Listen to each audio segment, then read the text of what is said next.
everyone, I am Vishal Sood. Welcome to another episode of Switch to Great. Hanuman Jayanti की आप सबको बहुत बहुत शुभकामनाएं.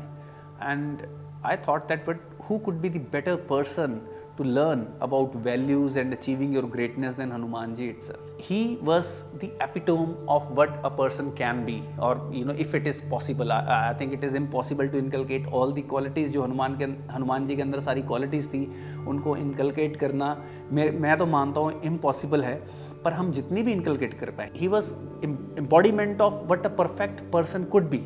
Someone who is courageous, who is strong, who is most intelligent, yet humble, who makes the ultimate sacrifice in the service of others, who is basically brave and who stands for what is right.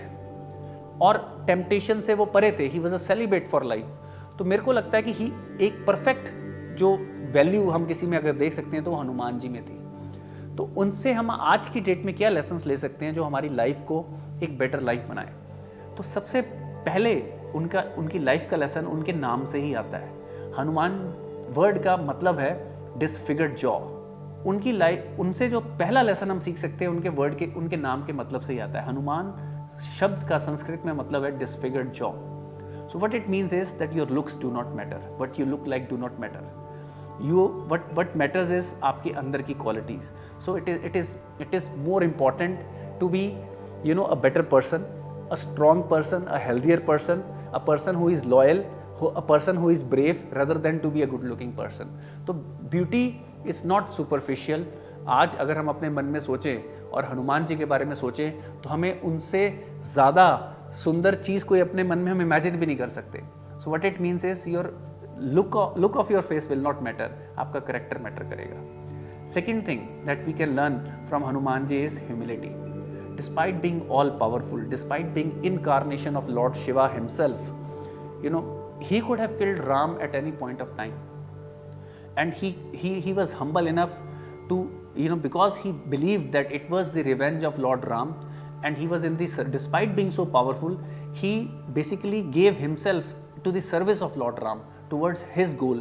So what it signifies in Ramayana is that if he would fought for justice and he would let his leader take the place in the limelight. तो ये उनकी जो humility थी, जो humbleness थी, despite that strength, that is one lesson that we all can inculcate. आज हमारे पास हम थोड़ी सी भी अचीवमेंट कर लेते हैं, हम अपने आप को सबसे ऊपर समझना शुरू कर देते हैं, हमारा बिहेवियर दूसरों के लिए बदल जाता है. तो हनुमान जी के तो हम एक अंश के बराबर भी नहीं है. तो if someone who is that strong and powerful can be humble, I am sure we all can learn certain humility from him. Third lesson that you can learn from lord Hanuman is know yourself. इसको मैं इस तरीके से बताऊंगा कि जब समुद्र को पार करके लंका जाना था सीता मैया जी को छुड़ाने के लिए या उनको मैसेज देने के लिए, तो हनुमान जी भी भूल चुके थे कि उनकी क्या काबिलियत है. हम सबके पास बचपन में कुछ टैलेंट्स होते हैं. अनफॉर्चुनेटली हमारा सिस्टम हमें कई बार भुला देता है, या हम अपने टैलेंट्स को ही भूल जाते हैं और अपने आप को अंडर एस्टिमेट करते हैं. तो जब किसी ने याद दिलवाया, so what it means is अगर आपके पास सही मेंटर्स हों, सही गाइड्स हों, तो वो आपको आपकी शक्तियाँ, आपकी स्ट्रेंथ्स बता सकते हैं ताकि आप बड़े और पावरफुल गोल अचीव कर पाएँ. सो knowing yourself is another lesson that you can learn from the life of Lord Hanuman. आखिरी लेसन जो मैं हनुमान जी की लाइफ से आप सबको लेने के लिए प्रेरित करूँगा, या that I will want you to learn is that you should be willing to make sacrifices. Your goals have to be beyond yourself. It has to be for the justice and a better cause. So Hanuman ji he was a lifelong celibate so that he could focus on his goals, and sacrifices make you stronger. So when you make sacrifices, in the service of others, it makes for a better world. दुनिया एक better दुनिया बन के आती है जिसके अंदर एक ज़्यादा जस्टिस होगी, ज़्यादा पीस होगी, and everyone will have a better life. So when you are a team player, you are not just doing well for yourself, you help your entire organization grow. तो एक टीम प्लेयर बनना, someone who is willing to make sacrifices, और sacrifices personal level पे भी आपको better करते हैं. और sacrifices सिर्फ एक्सटर्नल नहीं होते.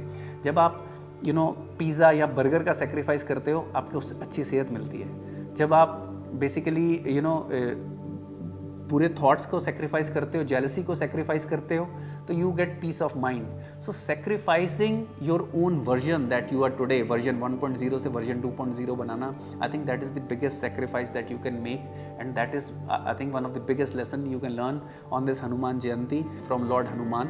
I hope you liked this brief, what I understand, things that you should learn from Hanuman ji and why we read Hanuman Chalisa, and be an all rounder.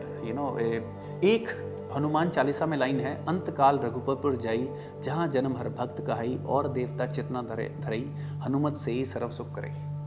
What it means is कि अगर आप हनुमान जी का नाम लेते हैं तो आपको किसी और का नाम लेने की ज़रूरत नहीं है।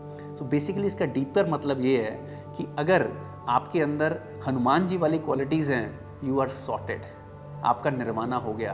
तो हनुमान जी तो एंडलेस समुंदर हैं क्वालिटी के। मैं तो ये कहता हूँ अगर आप उनका एक अंश भी क्वालिटीज़ का अपने अंदर ले पाए, your life will be a great life, you will be able to make that switch from good to great. Thank you.